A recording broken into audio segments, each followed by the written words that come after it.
Son las... Amigos, muy bien, amigos, estamos ya con la presencia del arquitecto Eduardo del Carpio Manchego, ¿no? Sí, son las 6 horas con 41 minutos. Vamos a conversar efectivamente con el arquitecto y vamos a tratar, primero empezando por su especialidad, ¿no? Aprovechando que arquitectura y urbanismo tiene que ver con el desarrollo de un escenario de buen vivir para la ciudad, y el buen vivir para los ciudadanos arequipeños tiene que ver con el transporte.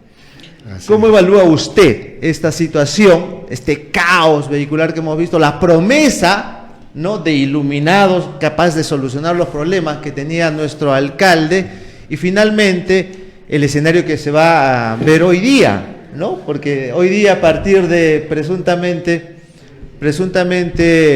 el análisis técnico de las tarifas, se justificaría una tarifa de emergencia, lo que en buena cuenta parece que no soluciona nada, no trata las cuestiones de fondo, y sería más bien una especie de acuerdo para llevar en aguas tranquilas este malestar social, sin avanzar en soluciones concretas. Así es. Buenos días ante todo, gracias por la invitación, todo un honor y un gusto estar con ustedes acá. Efectivamente, respecto a la pregunta, a la inquietud que me han alcanzado, nosotros en el Partido Morado no estamos haciendo promesas, estamos ejecutando proyectos, traemos los anteproyectos, traemos las ideas a nivel de anteproyecto o de proyecto, que significan dar solución a las situaciones existentes.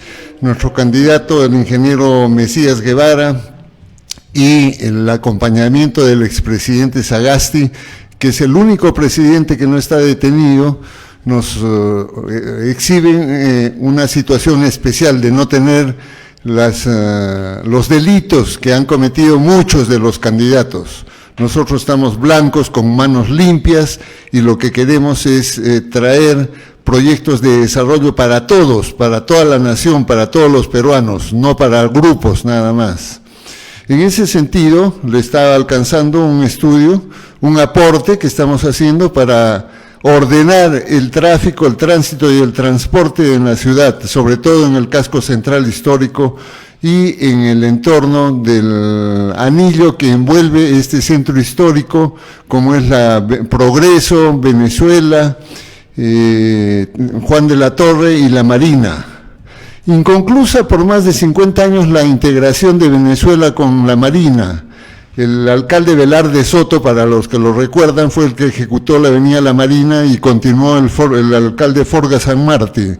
Sin embargo, por más de 50 años los alcaldes han pasado por el despacho y no han tenido ni el coraje ni la iniciativa, ni la inquietud de hacer la integración de la Venezuela con la Marina. Este anillo que protege el centro histórico y que dinamiza en el tráfico es el que tiene que actuar en esta oportunidad. Vemos congestiones en toda la ciudad, vemos atoros, y en el año 2017 se hizo una evaluación de cuánto se pierde en quema de combustible inútilmente y horas hombre que se pierden en las congestiones, y el resultado fue aterrador, 1.000 millones. Hoy día estamos a 9 años del 2017. ¿1.000 millones en qué periodo? ¿En un año? En un año. Y hoy día en el 2000, soles. Y en este 2026 estimamos que esa pérdida supera los 1.500 millones. Todo lo que se podría hacer con este dinero que se pierde y que además nos quita competitividad, que imposibilita que muchos inversionistas pongan el ojo para invertir en Arequipa. Yo he tenido el caso de unos brasileros que venían a invertir, buscaban un terreno para hacer una industria, no se encontró el terreno, y la pregunta que me hizo el inversionista fue esta: yo he viajado de Lima a Arequipa en 1 hora en el avión, y del aeropuerto al hotel 1 hora y media, ¿no tiene alcalde esta ciudad? Me dijo, ¿qué tal desorden, por Dios? Y es cierto, no. Pero ¿qué podríamos hacer? ¿El sistema integrado de transportes funciona o no funciona? En su opinión, en su evaluación de experto, esta imposición del sistema integrado a Arequipa, ¿podría darle la solución? Dos elementos. No se ha generado la ATU, Cuando se genera la ley de la ATU y en Lima comienza a funcionar, la orden o la indicación de la ley es que funcione en Trujillo, Cusco y Arequipa, además de Lima. En Arequipa no se ha implementado porque lógicamente el municipio no quiere deshacerse de su gerencia de transportes, que debe ser muy rentable, ¿no? Claro. Dos, el sistema integrado de transportes no se llama así, se llama el sistema improvisado de transportes, porque no dan boletos, no respetan horarios, no hay paraderos, llaman pasajeros con parlante, han sacado los asientos de preferenciales, no hay aseo, se corretean, se pasan los semáforos, en fin, ustedes saben todas las atingencias que tiene este sistema improvisado de transporte y que para el municipio es un orgullo. Claro, pero viéndolo en esa perspectiva, ya que usted está postulando al Congreso como senador o diputado. Senador. Ya, está yendo como senador. ¿Cuál sería la propuesta de orden legislativo, ya que usted conoce el tema de estos temas de los sistemas improvisados de transporte en el Perú y en el caso concreto de Arequipa? ¿Cómo Sí. lo solucionamos en términos legislativos? Si bien es una atingencia de los gobiernos locales, pero si nos ponemos a ver todo el Perú, el problema es a nivel nacional, todas las ciudades tienen este problema.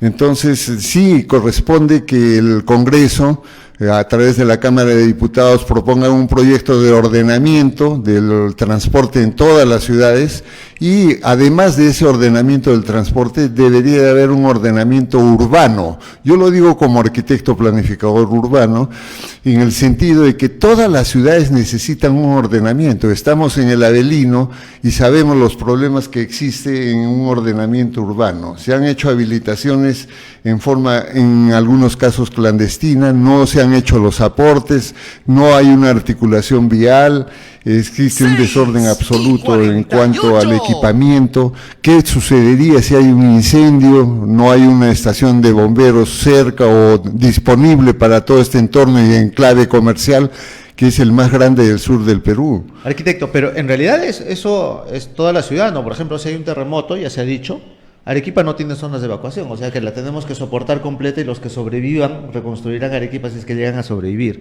Igual pasa en todo lo que hemos construido. Si acompañamos su diagnóstico, hemos leído parte de la propuesta.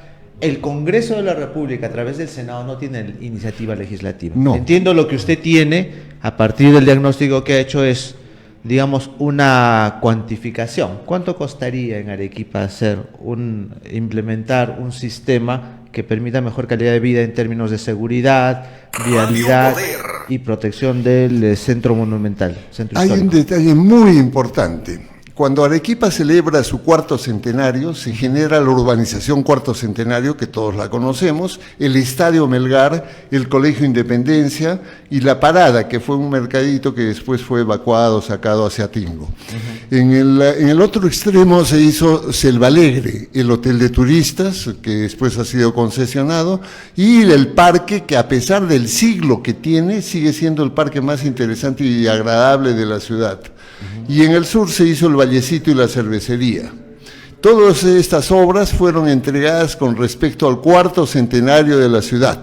Hoy día estamos a 14 años de celebrar el quinto centenario y ni el municipio ni la región dicen esta palabra es mía, esto vamos a hacer por el quinto centenario. No hay una visión de futuro, no hay una perspectiva en el manejo de las autoridades.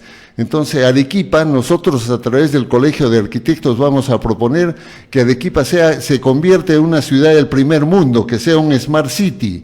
Ya tuvimos la oportunidad en que la Embajada de Corea del Sur ofreció donar toda la tecnología para convertir a Arequipa en un Smart City. Lamentablemente, el alcalde de la época pidió su comisión y los coreanos se fueron espantados, a pesar de que ellos querían donar esta tecnología.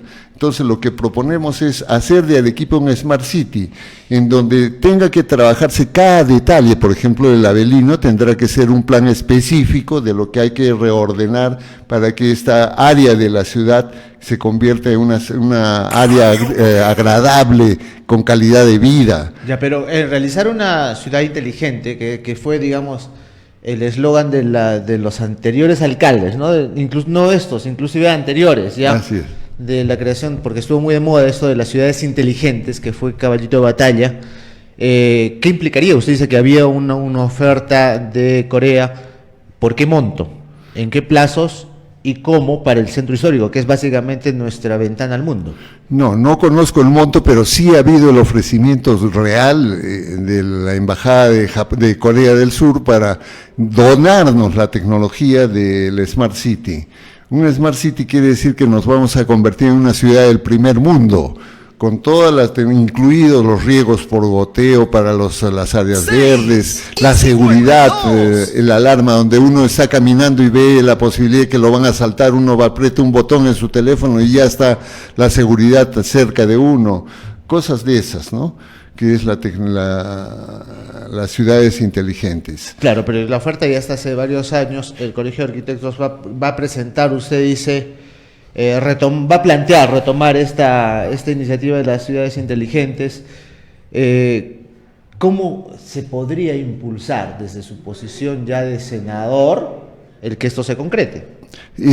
Como senador yo no tengo la posibilidad de hacer propuestas, las propuestas las ejecuta la Cámara de Diputados, pero se supone que tenemos que trabajar coordinadamente. Ya, entonces ¿cómo lo va a hacer el Partido Morado? El Partido Morado y además los congresistas que tienen que trabajar en bien de la comunidad, en buscar calidad de vida para todos los ciudadanos, tendrán que generar las propuestas y las ideas y aprobar el ordenamiento, no solamente de Arequipa, sino de todas las ciudades del Perú. Tenemos unos pecados muy grandes. El Perú, por ejemplo, el 30% de la población del Perú está concentrada en Lima, y las otras ciudades no han crecido. Lima consume lo que no produce. La tributación se hace en Lima. Cerro Verde, por ejemplo, sí, o el Grupo Gloria tributan en Lima. Y Lima no produce eso lo están produciendo el sur del Perú, Arequipa en especial. Arequipa produce el 9% del PBI, sin embargo lo que nos dan es el 1,5, 1,8%. Lo demás se lo distribuyen, se lo gozan en Lima.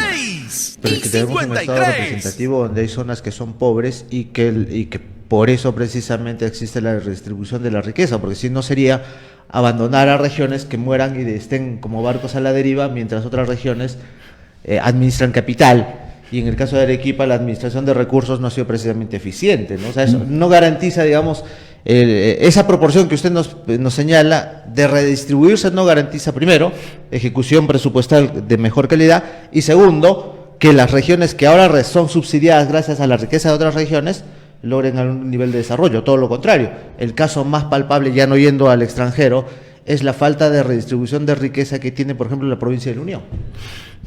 Ahí vamos. Arequipa tiene un pecado más grande que el Perú. Arequipa concentra el 79.8, casi el 80% de su población en la ciudad, en el área urbana de Arequipa, y ha despoblado las 7 provincias que constituyen la región. Entonces lo que tenemos que hacer es repoblar esas provincias. ¿Cómo? Activando la economía de esas provincias, dotándola de servicios y equipamiento. Toda la juventud sale de las provincias y solo ha quedado gente mayor.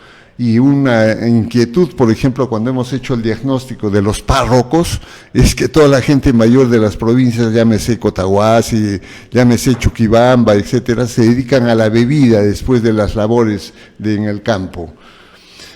Hay situaciones muy especiales. Pero ¿cómo podríamos reflotar? Porque se pensó eso antes, ¿no? Hay que ponerles institutos para que la juventud no venga. Se les puso institutos y la juventud se sigue viviendo. No, es que hay que ver los otros factores. No solamente los institutos va a ser la solución. La solución está en reflotar los recursos que tenemos. El turismo, la gente va a Cotahuasi porque se ha programado, ¿cómo le puedo decir? Ya se ha puesto en valor los valores turísticos de Cotahuasi. La gente pasa por Chuquibamba, toma una gaseosa y sigue su camino.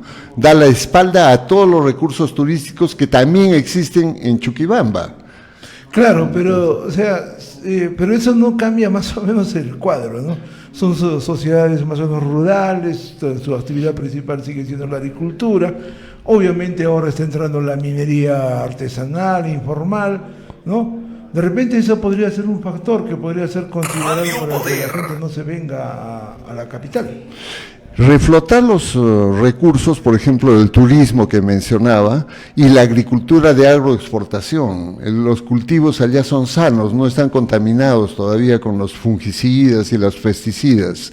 Entonces eso puede hacer que entren divisas y beneficien directamente a la agricultura que existe. Reflotar esa agricultura, pero a través de programas con el Ministerio de Agricultura. No hacer los programas que se hacen actualmente que no llevan a ningún resultado o no se chequea qué es lo que se está invirtiendo y haciendo.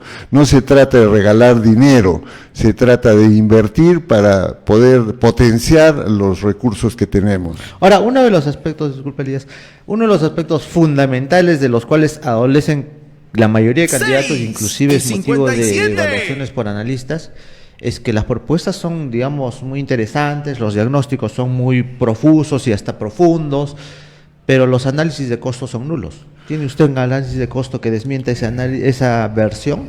Sí. Hay muchas propuestas, pero nada de costo. Fíjese, le voy a comentar un detalle importante. Brasil trae sus insumos del Asia, llámese China, Japón, Corea, etcétera, a través de Estados Unidos. Puertos en California, atraviesan todo Estados Unidos en tren a puertos de Miami y Tampa, y vuelven a embarcar al Atlántico para el Brasil. Conversábamos con los gobernadores de este lado del Brasil y ellos con toda razón no podían creer lo que pasa en el Perú. ¿Por qué no hacen Corío? Toda la entrada de insumos de Brasil entraría por Corío. ¿Cuánto costaría Corío?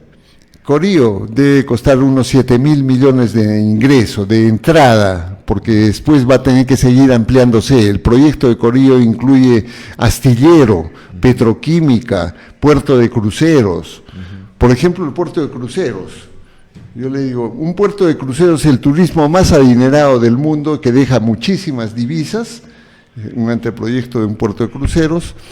Significa recibir el turismo más adinerado del mundo, que Chile lo aprovecha muy bien disparando 2 cruceros diarios a la Antártida y Ecuador 1 a Galápagos. Sin embargo, no entran al Perú porque no hay un puerto de cruceros. Estos señores no quieren bajarse de un puerto de cabotaje.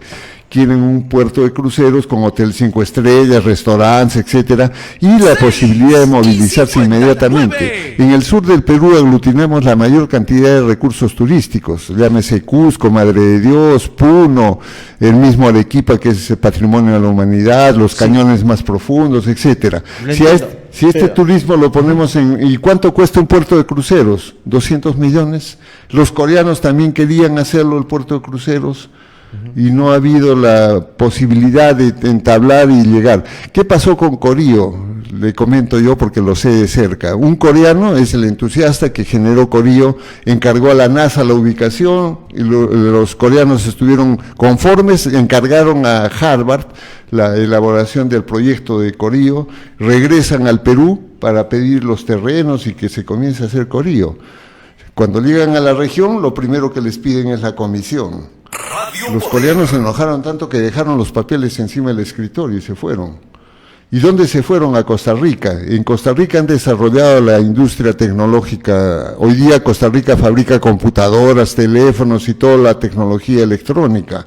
Lamentablemente el promotor de esta iniciativa, el coreano, murió, porque lo que querían hacer era también el puerto allá en Costa Rica. Sí, por eso decía, el análisis está muy bien, muy interesante, pero los análisis de costos implican no solamente montos de ejecución, sino plazos y posibilidades reales de ejecutarlo, o sea, un mecanismo, alianza, asociaciones público-privadas, obras por impuesto, inversión pública, donación, fuentes de financiamiento, ¿no? Es cierto. Sin embargo, en el caso de Corío, para completar, la llegada de insumos del Asia hacia Brasil significa la alternativa de generar un parque industrial de ensamblaje en las Pampas de La Joya, que daría trabajo a más de 200.000 personas, y reexportar esto a Brasil como producto terminado.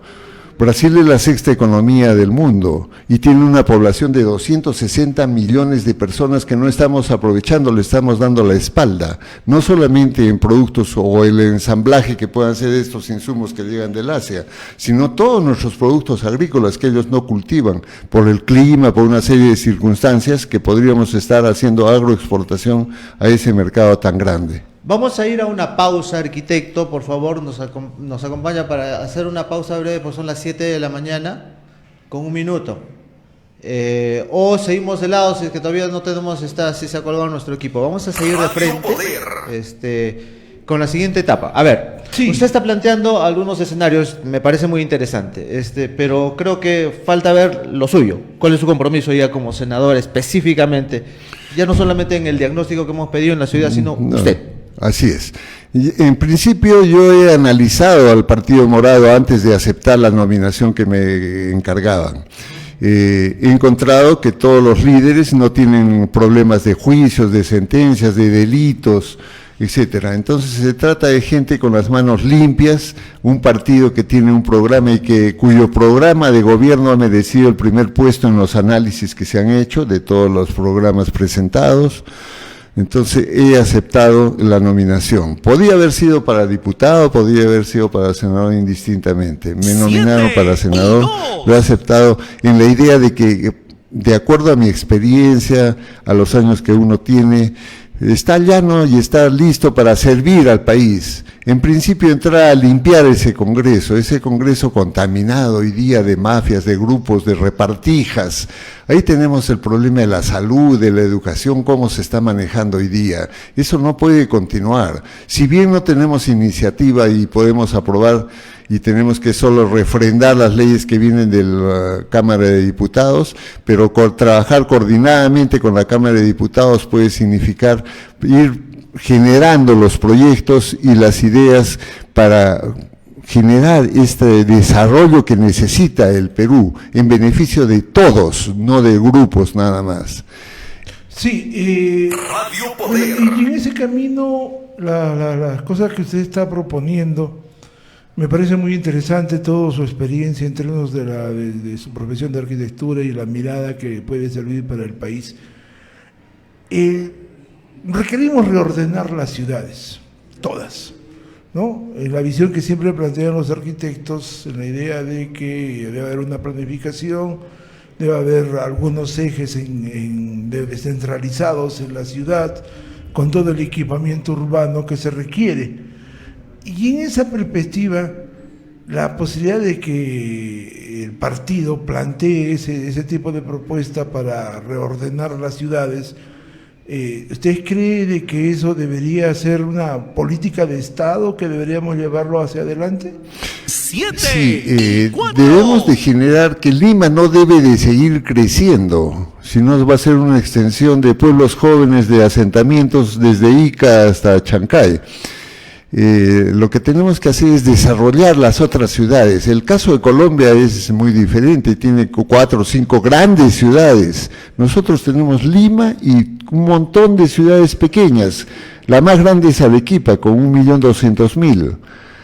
No puede continuar. ¿Qué pasaría, qué sucede, por ejemplo, si generamos una gran ciudad de 1 millón de habitantes entre Juliaca y Puno, en la meseta, que está bastante ya posesionada y desarrollada, pero una ciudad con todo el equipamiento, en donde podamos traer nuevamente a la gente que emigró a esta ciudad y generamos esta ciudad de más de 1 millón de habitantes que compita solamente con La Paz, que está a una distancia muy corta como capital, claro, de otra nación. En el caso de Arequipa tenemos Pedregal, que ha crecido y sigue creciendo a un ritmo importante. Ahí está el pecado. El Pedregal es una ciudad del siglo XXI, sin embargo es una vergüenza urbana. El Pedregal es la segunda ciudad en la región Arequipa, ha pasado a Camaná y a Mollendo, pero el desorden en el que está creciendo es palpable. Eso no se puede conseguir consintiendo. En Arequipa tenemos que generar ciudades satélites. Hay un detalle que es importante mencionar. Hemos esperado 50 años y todavía no se va a concretar Majes 2. Se han deteriorado los túneles y los canales por falta de uso para 38.000 hectáreas. Sin embargo, Arequipa tiene 1 millón de hectáreas por irrigar desde Carabelí hasta el Clemesí, en la parte de las pampas costeras. Y agua es lo que nos sobra. Botamos el 25% del agua que el Perú bota al mar en los 4 ríos, el Ocoña, el Camaná, el Quilca y el Tambo. O sea que podemos, si nosotros lográramos irrigar ese 1 millón de hectáreas, tendríamos que esperar 500 años para que se haga, de acuerdo a las autoridades actuales, ¿no es cierto? Pero si comenzamos a irrigar 100.000 hectáreas en cada periodo de gobierno, por decir, nos vamos a convertir en el emporio del mundo, porque cuando en el hemisferio norte ya no cosechan, nosotros estamos cosechando y agroexportando y recibiendo divisas en beneficio de los agricultores. Entonces, su posición sobre la agroexportación, desde el proyecto Majes Iguas 2, por ejemplo, cuando se quiso impulsar decididamente durante el gobierno de Alan García y después la agroexportación, proyecto Majes Iguas, se habló de 200 hectáreas. Pero la oposición está prácticamente en pitufear todo esto y convertirlo en agricultura familiar prácticamente. ¿Cuál es su posición? Más que familiar, el Majes 1 estaba direccionada por los judíos, por los israelitas, para ser agroexportadora de frutas. Ya. Llegaron los apristas y lo convirtieron en ganadero, en beneficio de Leche Gloria. Sí. Para comenzar. El riego estaba equivocado, porque sí hay sondeos, donde está el cuartel actualmente, ahí están las sondas, yo he visto esto con mis ojos, he constatado a través del coronel Dávila, en esa época general, después de las sondas que había para controlar el agua de riego y el sistema de riego que estaban implementando los israelitas. Se hizo por inundación, se malogró todo el sistema, hay un riesgo y peligro de que desaparezca el Valle de Quilca si es que esto colapsa. Claro, por las filtraciones. Pero mi pregunta iba al sentido de que Majes Iguas 2 con 2 o 5 hectáreas o 200 hectáreas. No necesariamente tiene que ser grandes latifundios, pueden ser trabajar en cooperativa, o sea, todos van aportando y se hace una planta. Le cuento el caso de Guatemala. En Guatemala se cultiva en los bordos, las guayabas, los higos y los membrillos. Y toda la comunidad se ocupa del cultivo de esto porque está en los bordos, no pertenece exactamente a nadie. Y el cultivo de estos frutales genera tal cantidad de fruta que se han generado fábricas de mermelada. Esa mermelada es envasada y despachada a la Florida. Cuando llegan las mermeladas a la Florida, la gente se pelea por las mermeladas. Entonces ha generado un flujo de divisas y un beneficio directo a esos agricultores, a esas comunidades que se han ocupado de cultivar estas 3 plantas de frutales y que generan las mermeladas. En Cotahuasi hay bordos hasta de 10 metros de ancho, con una acequia en el medio, lleno de maleza. Si limpiáramos esa maleza y comenzamos a hacer lo que se ha hecho en Centroamérica, vamos a tener frutos muy pronto. Ahora, el problema con Cotahuasi y las provincias altas no es el tema que se puede implementar o no, sino si se puede sacar o no. El tema es de la conectividad vial. Por eso yo le preguntaba más el tema de Majes Iguas 2, porque evidentemente la conectividad es mucho más conectividad vial y la conectividad que permitiría su salida al mercado extranjero es mucho más cercana, ¿no? O sea, por eso. No solamente tenemos que hablar de Majes 2, tenemos el proyecto ARMA, 25.000 hectáreas, Pampa Colorada en Ocoña, el Trigal más arriba de Pampa Colorada, etcétera. Entonces lo que tenemos que hacer es desarrollar ciudades satélites. Teniendo el agua que tiene Ocoña, por ejemplo, y Pampa Colorada y el Trigal, ahí puede surgir fácil una ciudad de 100.000 habitantes en Ocoña. En La Joya, lo que les estaba hablando, un parque industrial para ensamblar los insumos. Y acá tenemos el proyecto de ese parque industrial, un parque industrial de 12.000 hectáreas en La Joya, una ciudad satélite. Corío va a generar otra ciudad satélite. Pero digamos que ese tipo de cosas ya están casi una realidad, no precisamente en la idea del parque industrial, sino por el asentamiento de la gente, ¿no? Basta salir de Arequipa, pasar ya el 48 y tranquilamente podemos ver de que todo está ocupado. Sí, es un desorden absoluto porque las autoridades nunca han tenido el coraje de hacer un ordenamiento. Por eso hablo y comento que es necesario que el gobierno central direccione un ordenamiento de todas las ciudades y los asentamientos. No puede subsistir el sistema de invasión y posesionamiento. Tiene que haber ese ordenamiento para dotar de servicios. Claro, pero eso implica, reordenemos la ciudad, entonces necesitamos una política de mano dura en ese terreno, pero también una política de, digamos, de expropiar. 7 y ya se han 11. asentado, tienen título de propiedad, están inscritos en registros públicos, y la norma nos dice aquí, de que si quieres expropiar, entonces no solamente tiene que haber ley, sino que tienes que pagar a precio del mercado. Más que expropiarlo, en ese ordenamiento se va a hacer un tamizaje de la gente. Por ejemplo, en Arequipa hay ciudadanos que tienen un lotecito en Chiguata, un lotecito en Socabaya, un lotecito en Uchumayo, un lotecito en el Cono Norte, otro en Caima, etcétera. Arquitecto, entonces, sobre ese punto, me parece esa percepción, para que no caigamos en el caso de las casuísticas que agarran puntitos sueltos. ¿Tiene usted una data de eso que está señalando? ¿Cuántos son? ¿Qué porcentaje, por ejemplo, tiene dispersas sus propiedades agrícolas o en qué zonas? Como experiencia directa le comento, yo he sido a través de un convenio que hubo entre el Colegio de Arquitectos y el municipio de Cerro Colorado, uno de los que elaboró el plan urbano distrital de Cerro Colorado hace 12 años. Ya. Lamentablemente el alcalde del plan lo metió después en el cajón más profundo de su escritorio y nunca lo usó como una herramienta de gestión. ¿Qué decía ese informe? Cuando se hizo el diagnóstico en la elaboración de este plan, encontramos cantidades de lote, por lo menos un 30% de terrenos cercados, nada más en el Cono Norte. Inclusive llegamos a encontrar manzanas cercadas. ¿Y por qué han cercado esta manzana? Es que es del dirigente. El dirigente lo ha cercado, dice que cuando asfalten, cuando haga vereda, agua, luz y todo, él lo va a vender. Entonces se llega a una especulación de las áreas con carácter urbano y la gente que realmente necesita vivir termina viviendo en las cauces de las torrenteras, porque los especuladores y los traficantes son los que manejan esas áreas, coludidos con las autoridades, con los municipios distritales y el provincial, que se encarga de dar títulos, de titular fácilmente. ¿Cómo se rompería esa cadena? Ese círculo vicioso. Con el ordenamiento que le decía, si una persona tiene 6 terrenos en toda Arequipa, debe decir cuál es el que va a utilizar para su vivienda y los otros pasan nuevamente al Estado.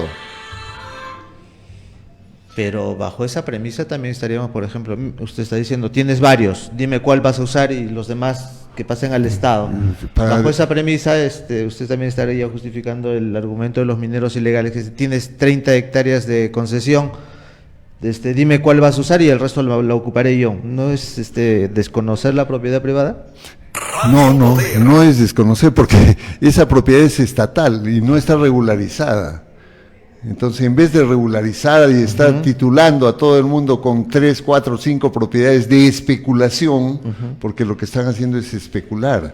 Y cuando le pongan agua, luz, desagüe, asfalten, hagan veredas, ya lo vendo, y lo vendo a un gran precio. Entonces he hecho un montón de dinero del Estado sin que me cueste a mí.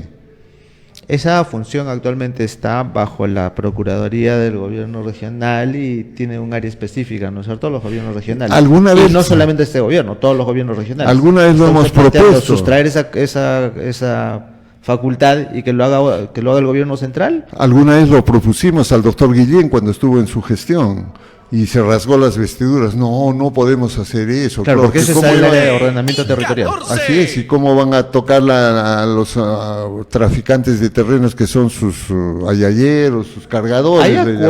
Hay acuerdo para lograr, digamos, un proyecto de ley en ese sentido, claro, sustraer del área de ordenamiento territorial de los gobiernos regionales, pasarla al Ejecutivo, o qué están planteando, presionar a estas áreas para que lo haga. Es que la misma gerencia de ordenamiento territorial tiene que encargarse de esto y traer la información de registros públicos, de COFOPRI, de los municipios, de las mismas asociaciones, obligadamente tienen que entregar sus padrones, etcétera. Y entonces se tamiza, hoy día la tecnología posibilita eso, y ver quién tiene 6 lotes y quién no tiene ninguno.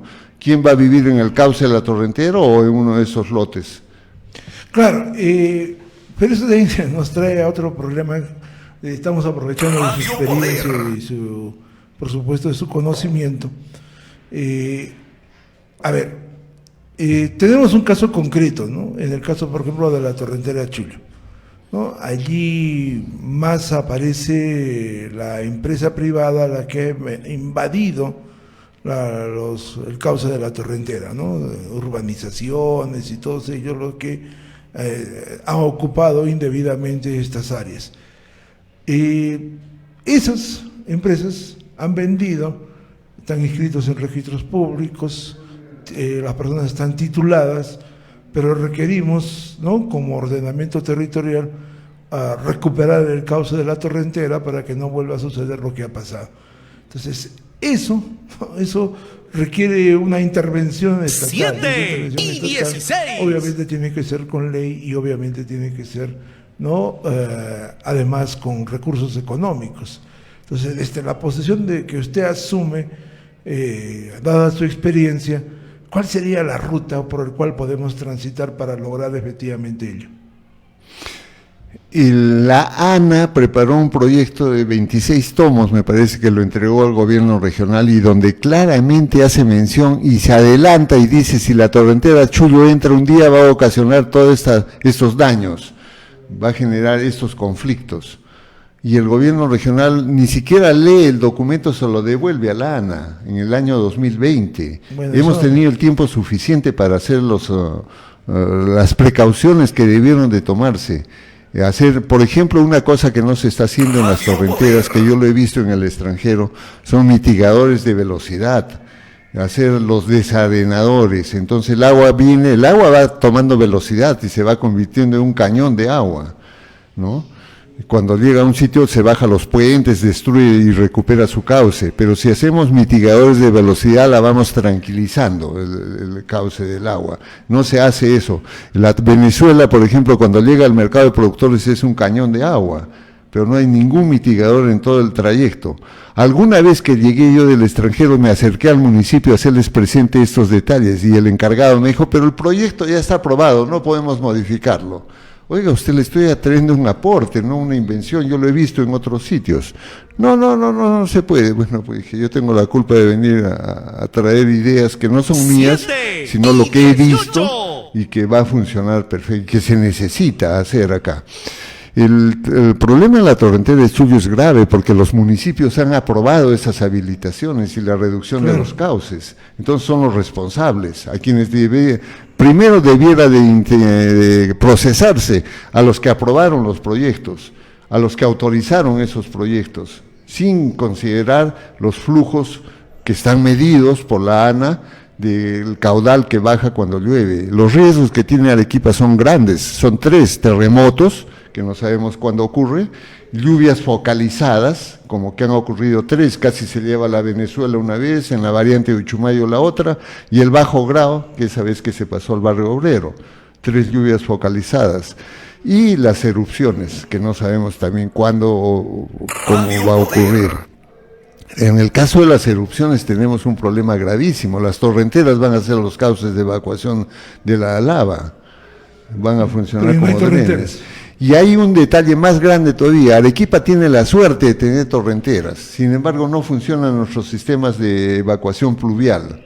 Se inundan los bypasses al lado de la torrentera, no es el colmo, y se lo voy a decir muy rápidamente. Las autoridades entregan el proyecto a los profesionales que mejor cumplen con ellos, de tal modo que salen esos proyectos, por ejemplo el intercambio de Venezuela con Lambramani, una pasada por abajo, otra por arriba y no tienen alternativas de uso. Eso no puede seguir subsistiendo. Se han dedicado a hacer intercambios viales porque son muy rentables, pero no hacen los ejes viales, por ejemplo la vía residencial que parte desde Yura, el cono norte, la vía 54 es un tramo de ese eje, debe de pasar a Alto Caima, cruzar el río Chili a Alto Selva Alegre, ahí debió ser el puente Chilina, pero el caprichito del doctor Guillén de hacerlo donde lo hizo, ¿no? Claro, sí, una vez le escuché que usted exponía esa vía que circunvalaba todo. Se llama la vía residencial, que une 10 distritos sin entrar al centro de la ciudad y que además integraría y revalorizaría. Imagínense, si yo invierto 500 millones en la vía, el resultado va a ser 5.000 millones de beneficio a los propietarios de todos los terrenos de esa vía. Claro. Y además va a dar una dinámica especial. ¿Cuánta gente de Arequipa no conoce en esas áreas, esas zonas de asentamientos porque no hay vías? Si se hace la vía, la gente va a tomar conocimiento: Arequipa existía esto, voy a invertir, voy a hacer un taller, voy a hacer un colegio, voy a hacer una tienda, voy a hacer un negocio acá, ¿no? Entonces esa revalorización es 10 veces la inversión que se hace, pero las autoridades con miopía no ven estas cosas económicas, estos beneficios que trae hacer vías o ejes viales. Claro, pero bueno, estamos concentrándonos en Arequipa y aprovechando, vuelvo a reiterar, de esos conocimientos, pero la visión es nacional. El Senado es un espacio de poder nacional y allí va a tener que desenvolverse no solamente en el uso de sus conocimientos, sino también en el terreno de orden político, que es el que define y al final va a marcar las cosas. La pregunta en todo caso aquí es, ahora, ¿usted cómo observa el manejo del poder? ¿No? Allí en el Congreso se están manejando indudablemente las decisiones, pero corresponde clarísimamente a intereses.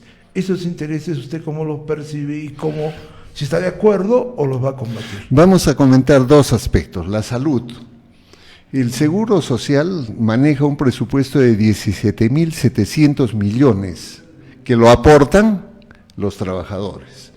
El directorio de salud está constituido por 3 personas del Estado que son manejados por los políticos corruptos que han tomado el manejo de la salud en el país, las repartijas, sabemos de quién estamos hablando, y el presupuesto del Ministerio de Salud es 13.000 millones. Sumados los dos son más de 30.000 millones, y usted considera que con 30.000 millones de presupuesto es correcto que no haya ni alcohol, ni algodón, ni insulina, ni cosas básicas y elementales en los hospitales, que los enfermos estén tirados en los pasillos.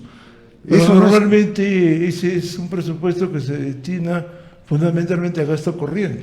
Sí, pero es que está manejado por corruptos, lo único que ellos están buscando es lucrar y sacar el dinero de estas instituciones. No puede seguir. ¿Y el caso para como referencia ya, el caso de Arequipa es que desde la época de Odría no se hace un hospital en Arequipa, porque lo que hemos estado construyendo son policlínicos, no hospitales. Y el hospital que se está haciendo en el Cono Norte está votado por 17 años. Y yo, a través del Club de Leones, conseguí que el Club de Leones iba a donar el equipamiento de ese hospital, con el compromiso de renovarlo cada año. Lo único que pedíamos era que nos den un quirófano cuando traemos oculistas para la operación de la vista. Claro, y ni el gobernador ni el gerente de salud de esa época quisieron recibir al gobernador que llegó de Estados Unidos para la firma del convenio, y se perdió la oportunidad.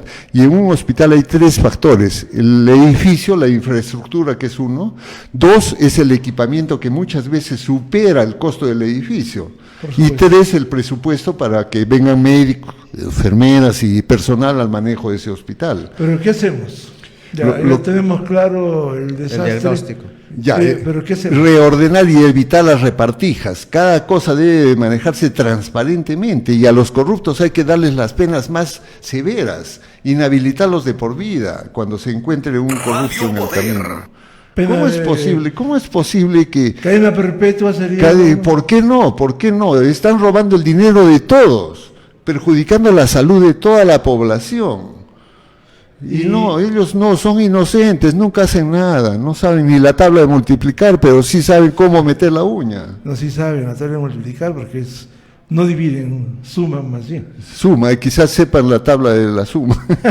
Pero dígame, esa es más o menos la política, pero me parece que usted no quiere hablar con nombre propio, ¿no? Todo el mundo sabe que en salud está Alianza para el Progreso, en el Ministerio de Salud está Alianza para el Progreso. ¿No tiene algún temor de...? No, ningún temor. Lo sabemos que el chiquito de Trujillo es el que está metido ahí, ¿no? Pero no es que yo nombre o me ponga a especificar las cosas. Lo que tenemos que evitar son las repartijas. En educación es lo mismo. Hay un señor Medina acá que quiere buscar la reelección, y aprovecho a todos los electores, así no voten por nosotros. No se vote por la reelección de ningún congresista actual. 87 congresistas están buscando la reelección y continuar con la mamadera y con la corrupción dentro del Congreso. Eso no podemos continuar. Renovemos el Congreso, votemos por nuevas personas. Ahora, en el caso nuestro va a ser muy fácil, hemos tenido la suerte de salir los últimos en el sorteo, en el voto. Claro. Bueno, eso es un detalle aparte. La educación, volvamos a la educación. Este señor Medina está creando universidades por todo lado. Ha creado una en Arequipa sin presupuesto. Cuando lo lógico y el sentido común... ¿Se refiere usted a Esdras? Esdras Medina, así es. Minaya. Él quiere ser rector de la universidad, eso es lo que busca, porque no creo que sea reelegido. Bueno, Vamos al caso. ¿Por qué no se repotencia las universidades existentes en investigación, en tecnología? No necesitamos crear más universidades. Usted es arquitecto, estudió en la UNSA. En la UNSA. Y cuando estudió en la UNSA, ¿cuántos alumnos había más o menos con esa infraestructura que existía en ese momento? No llegábamos a 5.000. No, Hoy día son como 20.000. 20.000. Yo cuando ingresé a la UNSA en el 80 ya había 20.000. Entonces son mucho más, no estoy al tanto de exactamente la cantidad de alumnos. Es que le quiero hacer esa comparación porque usted habla de repotenciar y si en 20.000, en los 80 había 20.000 y ahora seguimos teniendo 20.000 y la infraestructura de la UNSA ha crecido, digamos, de manera importante. Entonces somos cerca de 30.000 actualmente los alumnos, ¿no? Claro, pero hay posibilidades, hay espacio. En el mundo hay universidades mucho más grandes y que desarrollan y aportan tecnológicamente de otra forma. Hablando de los coreanos, yo les preguntaba cómo llegaron a ser la cuarta potencia del mundo económicamente y ellos me dijeron una cosa muy simple. Nosotros venimos a tu país, me llevo 1 tonelada de cobre y te devuelvo 1.500 computadoras. La diferencia, ¿cuánto he ganado? Ahí está la respuesta. ¿Y cómo han sido? Me dijo, hemos fusilado 20.000 corruptos. Acá no podemos fusilar, pero sí podemos guardarlos a los corruptos y los demás van a desaparecer. Si los Corea fusiló corruptos. Corea del Sur fusiló corruptos, 20.000 corruptos cuando acabó la guerra. Y mandó a estudiar a sus mejores universitarios a las mejores universidades del mundo para traer la tecnología y desarrollar lo que hoy día ellos desarrollan y tienen. Muy bien. Son exactamente a las 7:28, estamos conversando con el arquitecto Eduardo del Carpio. Solamente mensaje final. Una curiosidad antes de que vaya de eso, un mensaje final. Usted es homónimo de Eduardo del Carpio, que fue presidente del gobierno regional en el 91, 92. Sí, somos 3 Eduardos del Carpio. Eduardo del Carpio Vegaso, que ocupó el CETAR en esa época, que es agricultor en la Ensenada. No soy amigo, lo conozco, soy amigo de los hermanos Augusto y el otro, no recuerdo, que uno que es abogado. Hay otro Eduardo del Carpio que también es arquitecto. Somos 3. Por eso siempre hago la mención del Carpio Manchego. Y yo tengo 3 nombres, Eduardo, Alfredo, Zacarías. No me pueden confundir ni perderme. Muy bien. Su mensaje final y por supuesto díganos el partido por el que va y su número. Bien, yo postulo por el Partido Morado, tengo como senador regional, estoy con el número 1 en el centro de las 5 columnas que tiene el acta de votación. Con suerte somos los últimos, no hay necesidad de estarnos buscando, somos los últimos, serán los primeros. Marcar las 3 M's por el presidente, que sería el ingeniero Sagasti, o el ingeniero Mesías. El ingeniero Sagasti no declinó postular y ahí lo dejaron, ya no lo inhabilitaron, porque si postulaba lo iban a inhabilitar. Pero es el único que no está preso de los expresidentes. Nos acompaña un programa de desarrollo que ha merecido el primer lugar o el primer puesto entre todos los programas presentados. Este 25 tenemos una polémica, el ingeniero Mesías con la candidata Keiko. Sería bueno que veamos y encontremos las diferencias que nos acompañan. Nosotros buscamos el beneficio, el desarrollo de todo el país para darle calidad de vida a todos los ciudadanos. Por eso hablamos un poco del ordenamiento territorial, del ordenamiento de las ciudades, el generar ciudades satélites, el generar irrigaciones y proyectos que sean de alta rentabilidad en beneficio de toda la población. Bien, muchas gracias. Les agradezco la invitación. Sí, su número es el número 1. 1. Solo hay un candidato a senador regional en todos los partidos, o sea, somos 36 candidatos al Senado. Muchas gracias al arquitecto Eduardo del Carpio Manchego y por supuesto nosotros nos vamos a la pausa. Vamos a la pausa. Arquitecto.